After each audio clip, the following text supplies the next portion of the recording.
41 దినములు నీ దీక్షను పడితిరో, నా గొంతు గానాలు నీకే వినిపిస్తిరో.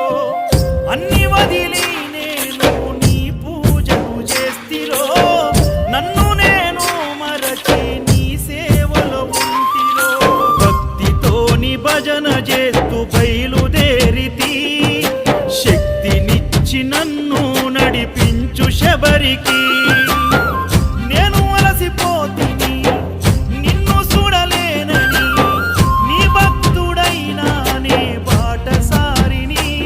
క్షణముండలేను తండ్రి నేను తల్లడిల్లిపోతి, ఈ పాదయాత్రలో నీ దరి కాననైతిని. ఎంత దూరం